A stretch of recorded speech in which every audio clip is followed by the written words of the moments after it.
GST council की बैठक के बाद एक बड़ा ऐलान केंद्र सरकार की तरफ से किया गया है। जीएसटी काउंसिल की बैठक में तय हुआ है कि जीएसटी में अब सिर्फ 2 ही टैक्स स्लैब होंगे और बड़ी अपडेट जो इस वक्त आपके टीवी स्क्रीन पर नजर आ रही हैं उसको भी देखना जरूरी है।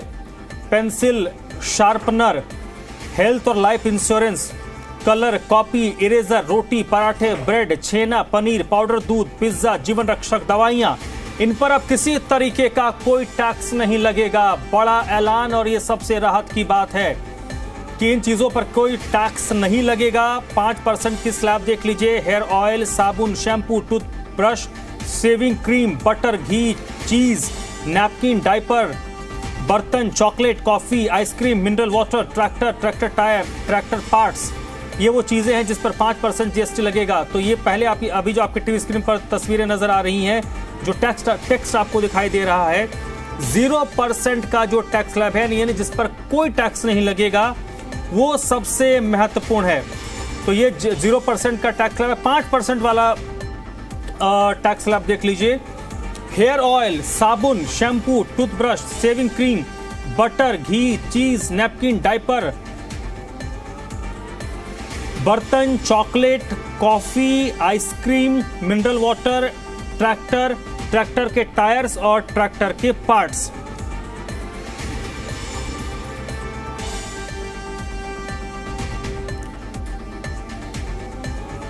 और देखिए अब 18% के टैक्स स्लैब को भी देख लीजिए। 18% में क्या क्या है? ऑटो रिक्शा के parts, e rickshaw, bike, AC, fridge, washing machine, TV, cement. और ये 18% वाले जितने भी आप सामान देख रहे हैं, जो भी आइटम्स आपको नजर आ रहा है, ये पहले 28% वाले स्लैब में थे। तो समझिए 10% का यहां पर जीएसटी में कटौती की गई है।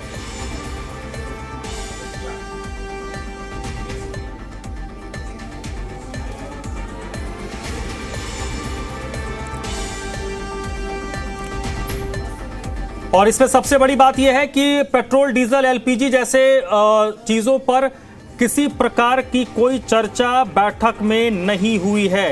ये बड़ी अपडेट जो इस वक्त आ रही है। पेट्रोल, डीजल, एलपीजी जैसे चीजों पर कोई चर्चा नहीं हुई है। टैरिफ इंपैक्ट का जीएसटी पर कोई असर नहीं होगा, ये केंद्रीय वित्त मंत्री ने कहा है।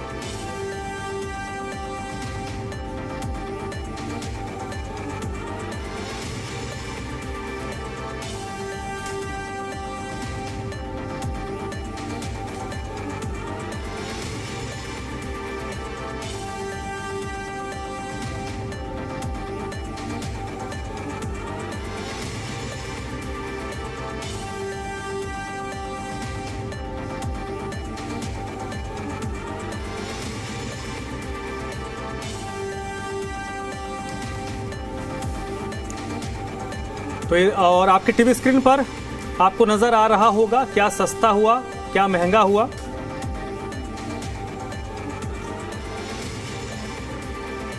और देखिए क्या सस्ता क्या महंगा वो भी देख लीजिए। छेना, घी, पनीर, मक्खन, छोटी कारें, टीवी, एसी, फ्रिज, नमकीन, आइसक्रीम, ये सारी चीजें सस्ती हो गई हैं। महंगा क्या हुआ है? पान मसाला, यानी ये 28% है और इस पे सेस भी लगेगा। इसके साथ साथ सिगरेट, गुटखा, कोल्ड ड्रिंक्स, ये 28% वाले स्लैब नहीं रहेंगे। कोल्ड ड्रिंक पे आप 40% लगने जा रहा है और इसमें सेस अलग से लगेगा।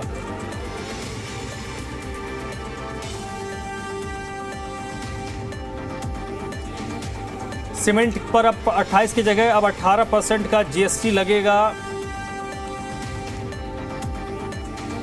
पर्सन जो हेल्थ इंश्योरेंस है उस पे केंद्र सरकार ने बड़ी राहत दी है। उसमें अब किसी प्रकार का कोई भी टैक्स नहीं लगेगा। और ये कहीं ना कहीं केंद्र सरकार की मंशा ये है कि ज़्यादा से ज़्यादा जो लोग हैं वो इंश्योरेंस लें।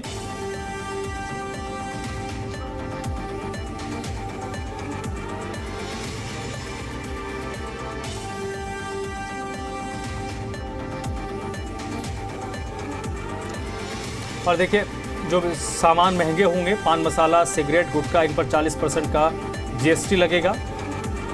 तंबाकू उत्पाद, सुपर लग्जरी कार पर 40% का जीएसटी लगेगा।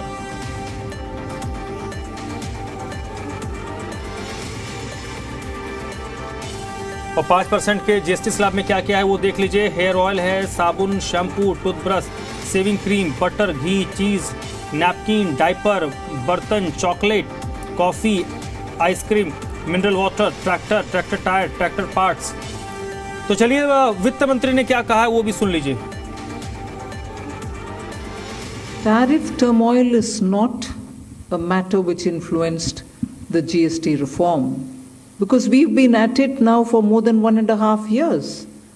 Some group of ministers was working on rate rationalization. Some other group of minister a bit later was working on insurance, and so on.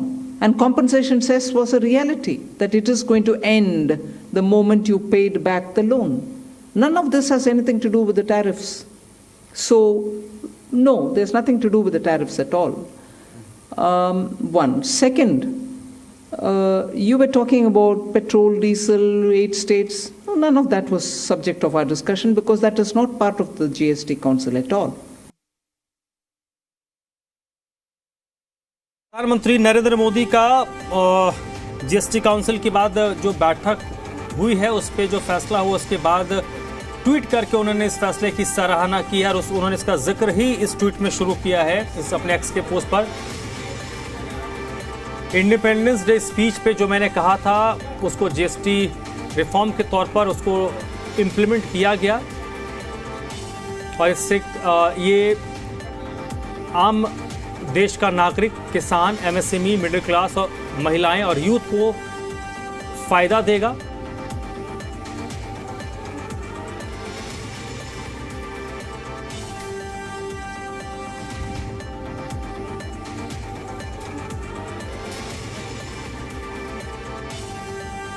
प्रधानमंत्री नरेंद्र मोदी ने सोशल मीडिया पर ये पोस्ट किया है और जीएसटी के टैक्सों का सरलीकरण करने के लिए बात की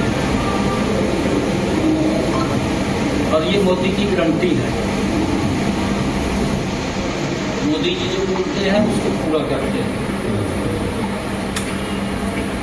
आज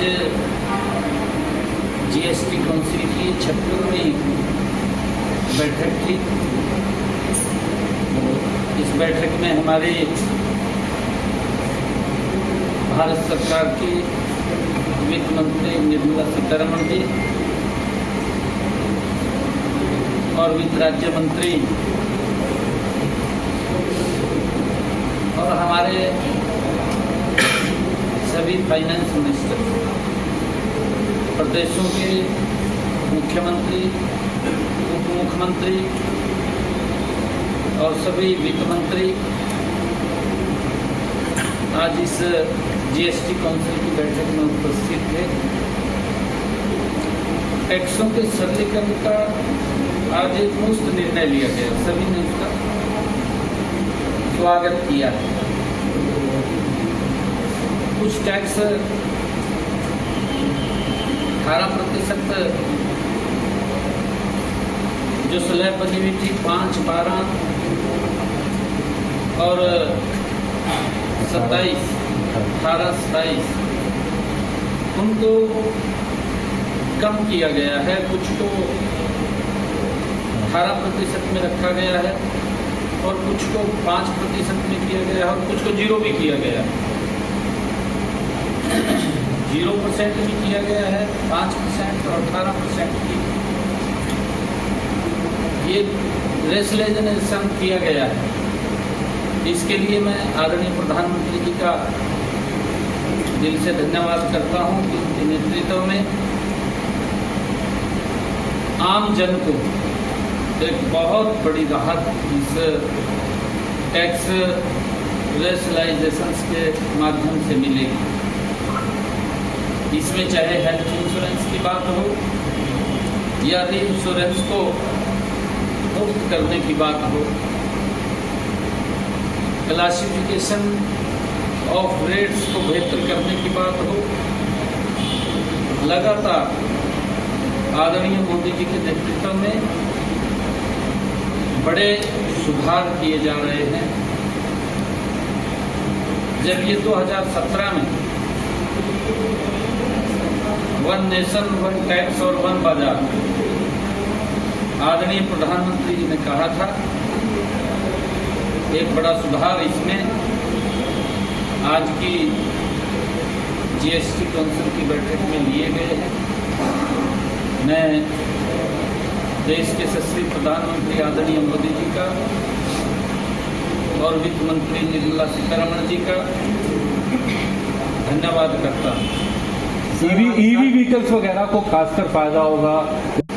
हम देख रहे हैं हरियाणा के अंदर भी हमने सभी उपायुक्त महोदय से परसों ही बैठक किया था और सबको दिशा निर्देश भी दिए हैं कि कहीं पर भी किसी प्रकार की किसी को हेल्प की आवश्यकता पड़े, हमारे अधिकारी तुरंत वहाँ जा करके वो हेल्प देने का काम करें, ताकि इस प्राकृतिक आपदा से हम मिल करके उसका सामना करें। सर, एक सवाल ये रहेगा, जीएसटी किस तरह से देखते हैं आने वाले समय, किस तरह से लोगों को फायदा होगा जीएसटी में जो भी सुधार हो रहा है? देखिए, उसके अंदर कहा है और माननीय वित्त मंत्री जी की प्रेस कॉन्फ्रेंस सारा ब्रीफ से उसको बताएंगे। मैं तो धन्यवाद करता हूँ क्योंकि इतना बड़ा आम व्यक्ति को, गरीब व्यक्ति को छूट दी, चाहे मिल्क के प्रोडक्ट हों उनको 0 भी किया है, कुछ को 5% में लेकर के आए हैं, और चाहे भोजन की बात हो, खाने की बात हो, ये उसको ऊपर कर से मुक्त किया। सर, पड़ोसी राज्यों को आपने सहायता करी है 5-5 करोड़ की, पंजाब और जहाँ बाढ़ आई है 2 राज्यों की अगर बात की जाए, किस तरीके से उसको देखते हैं, क्या कहेंगे उन राज्यों की स्थिति को लेकर? आपने कहा आगे भी खड़े हैं। नहीं, देखिए, क्योंकि प्राकृतिक आपदा वो आई है और हमने कहा है क्योंकि चाहे जम्मू कश्मीर है, पंजाब है, जम्मू कश्मीर में तो पिछले दिनों काफ़ी लोग चले गए हैं और पंजाब में भी जो बाढ़ की भयानक स्थिति बनी है, बहुत सारे लोग प्रभावित हुए हैं। उस बात को लेकर के मैं लगातार बात भी कर रहा था और मानवता के नाते, पड़ोसी के नाते भी हम सब की ड्यूटी बनती है कि जब अगर कोई प्राकृतिक आपदा आती है तो उस प्राकृतिक आपदा का मिलकर के एकजुट होकर के सामना करें और उस, क्योंकि लोगों को त्वरित सहायता पहुंचे। बहुत सारे पशु लोग घरों में पानी घुसा है, भोजन की भी दिक्कत आ गई है और उसको लेकर के हमने ये सहायता राशि की तुरंत जो बाढ़ प्रभावित लोग हैं उन तक वो सहायता राशि पहुँचे। हमने 5-5 करोड़ रुपया देने का, पहुँचाने का काम रुकावा नजर आएगा। अगर बड़ा टैक्स स्लैब खत्म होगा, हरियाणा के संदर्भ में बात करें तो कितना अनुमान आप लगाते हैं कि बड़ा टैक्स स्लैब होने से जो है ये रेवेन्यू नुकसान होगा? उसके साथ साथ विपक्षी राज्य किस तरीके से इस फैसले पर जो है सहमत हुए थे? नहीं, देखिए, क्योंकि आदरणीय मोदी जी की जो सोच है कि जो हमारा आम जन है, हमारे जो परिवारजन हैं, उन लोगों को सशक्त और मजबूत किया जाए। अगर आप पिछले 11 वर्षों का आदरणीय मोदी जी का कालखंड देखेंगे, मोदी जी ने गरीब व्यक्ति को सशक्त और मजबूत किया है और यही कारण है क्योंकि विपक्ष तो बातें करता रहा है, विपक्ष ने काम नहीं किए। विपक्ष को तो विरोध करने का भी अधिकार नहीं है। अगर वो काम करे, कोई काम तो बताए, उसको कहे भी ये काम किए हैं, कोई सुधार का काम किया हो, कोई समस्या का समाधान किया हो। कांग्रेस के समय में जो इंडी गठबंधन के लोग हैं, समस्या और समस्या बनी है, लोगों को उन समस्याओं से जूझना पड़ा। लोग चाहते थे कि समस्या का समाधान हो, कांग्रेस चाहती थी कि समस्या और गहरी हो जाए ताकि लोगों को डरा करके वोट लेने का काम करते रहे, और वो उनका ये धंधा था। आज वो मारे मारे घूम रहे हैं, राहुल गांधी भी घूम रहा मारे, कभी लग जा कहने ईवीएम खराब है, और कभी बताने लग जा कहा जी संविधान को खतरा है, और ये कहने लग जा कहा वोट चोरी हो गई है। भाई आपके कारनामे हैं, ईवीएम भी। तो नायब सैनी इस वक्त प्रेस कॉन्फ्रेंस कर रहे थे। उन्होंने प्रधानमंत्री और वित्त मंत्री को इस बड़े रिफॉर्म के लिए बधाई दी है और कहा है कि आम लोगों को इससे बड़ी राहत होगी।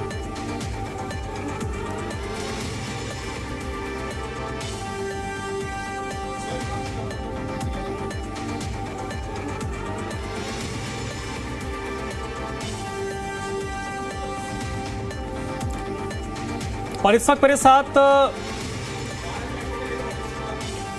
साथ अजय सिंगला साहब जुड़ रहे हैं, चार्टर्ड अकाउंटेंट हैं। सर, सबसे पहले बताइए इस टैक्स रिफॉर्म को किस तरीके से आप देख रहे हैं और हमारी इकोनॉमी को ये कैसे बूस्ट करेगा?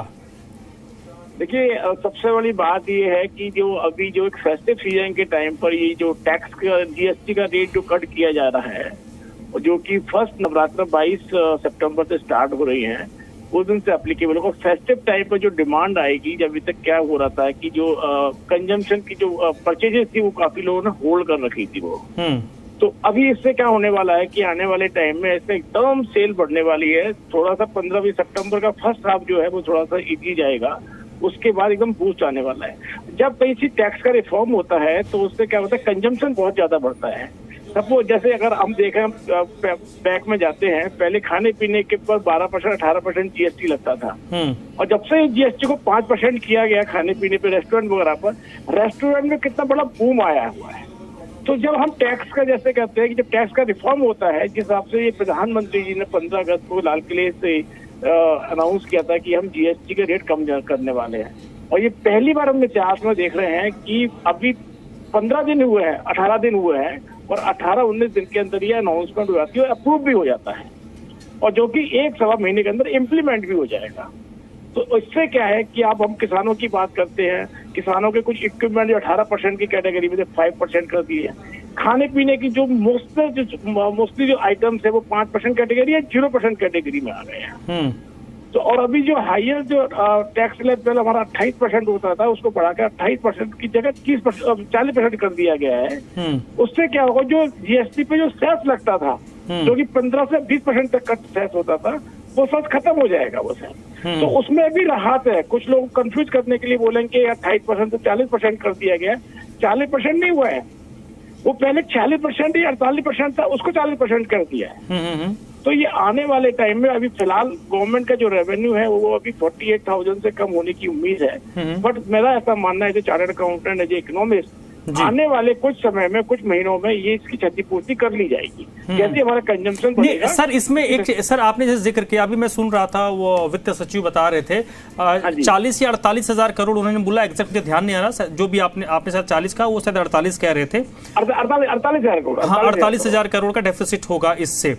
मेरा आपसे ये प्रश्न है सर कि इससे कहीं ना कहीं जो आम आदमी कंज्यूमर है वो खर्च करने की स्थिति में होगा। जो लोग महीने में 2 बार 3 बार पहले रेस्टोरेंट जाते थे और उन्होंने इसको कट करके 1 बार या 2 बार कर दिया, अब वो फिर उसी जगह पर जाएंगे, क्योंकि वो बड़ा वो जो जीएसटी लगता था बड़ा महंगा था। खाने पीने की जो बेसिक चीज़ें हैं, जो 12% में था, 18% में था, वो 5% में आ गया। डेली जो हम चीज़ें इस्तेमाल करते हैं, साबुन, तेल, वो कम हो गया। कई चीज़ों पर बिल्कुल ख़त्म कर दिया गया। यानी लोगों के जेब में पैसा बचेगा तो स्वाभाविक सी बात है वो खर्च करेगा, तो पैसा तो बाजार में ही जाएगा। तो वो कहीं ना कहीं हमारे इकोनॉमी को और ज़्यादा जो इकोनॉमी का चक्र है उसको तो और घुमाएगा। देखिए, ऐसा है, अभी हमारे जो ट्रम्प साहब जो हमारे भारत के साथ जो गेम खेल रहे हैं जी, उससे क्या होने वाला है, उससे जो हमारा सपोज जो एक्सपोर्ट कम होगा थोड़ा सा, जो यूएस को होता था, इन सब चीजों को कंपनसेट करके हमें अपनी डोमेस्टिक डिमांड बढ़ाने की जरूरत है। जब हमारी डोमेस्टिक डिमांड बढ़ेगी तो जो हमारा वो जीडीपी हो, चाहे वो हमारा कंजम्पशन हो। अभी आपने देखा हो, जब हमारा यूनियन बजट आया था फरवरी में, जिसमें 12 लाख रुपए तक की इनकम को टैक्स फ्री कर दिया था। वो किस लिए किया? वो सिर्फ कंजम्पशन बढ़ाने के लिए किया है। अब अगर मेरी पॉकेट में पैसा ज्यादा होगा, टैक्स अगर गवर्नमेंट के पास टैक्स नहीं जा रहा है और ज्यादा पैसा होगा, तो उस पैसे को कहीं ना कहीं, चाहे वो अपने हम घर में लगाएं, चाहे हम खर्च करें उसको, चाहे वो रेस्टोरेंट जाए या हम कोई चीज परचेज करें, तो अल्टीमेटली वो हम जब हमारा कंजम्पशन बढ़ेगा, जब हमारे खर्चे बढ़ेंगे, तो जाकर गवर्नमेंट को एक्स्ट्रा टैक्स मिलेगा उस पर जाकर के। परसेंटेज टर्म्स में नहीं, लेकिन क्वांटिटी टर्म्स में एक्स्ट्रा मिलेगा। जब वो एक्स्ट्रा टैक्स मिलेगा तो गवर्नमेंट का जो रेवेन्यू है वो भी न्यूट्रल होने की हो जाएगा। अगले 6 महीने और 8 महीने 1 साल में न्यूट्रल हो जाएगा। अभी जब जीएसटी 2017 में जब इम्प्लीमेंट हुआ था, तब ये टारगेट था कि 80,000 करोड़ से हमारा जीएसटी कलेक्शन स्टार्ट हुआ था, जो कि बहुत जल्दी 1 लाख करोड़ पहुंच गया था। अब आप देखिए कि 1 जुलाई 2017 से लेकर के 1 जुलाई 2025 8 साल हुए हैं, और वो 8 साल में जीएसटी का कलेक्शन जो है वो 2 लाख करोड़ पर मंथ पहुंच गया है। तो ये भी क्या है, टैक्स के जब कंप्लायंस पूरी होती है, टैक्स रेट जब कम होते हैं तो चोरी भी कम होती है। बहुत से जो बिजनेसमैन है वो चोरी क्यों करना चाहेंगे? वो चाहेंगे कि हमारा 5% जीएसटी हम दें, हमारा नंबर 1 में हमारा बिजनेस बढ़ता है। जब उनका बिजनेस नंबर 1 में बढ़ता है तो उससे क्या होता है, उनकी एक वैल्यू बढ़ती है, बिजनेस की वैल्यू बढ़ती है। आजकल आपने देखा होगा कि पिछले 2-3 साल से एमएसएमई की लिस्टिंग बहुत ज्यादा हो रही है। एमएसएमई में जो उद्योगपति हैं वो पहले अपने शेयर्स को बाजार में नहीं लाते थे, तो आज उनके लिए वो रास्ता भी खुल गया है।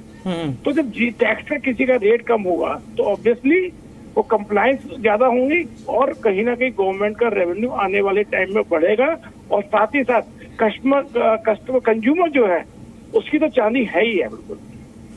बहुत बहुत शुक्रिया सर आपका, अजय सिंगला, चार्टर्ड अकाउंटेंट, जिन्होंने इस जीएसटी रिफॉर्म को लेकर अपना पक्ष रखा है और अपनी एक राय रखी है कि इससे कहीं ना कहीं बाजार हमारा गुलजार होगा, लोग और ज्यादा खरीदारी करेंगे।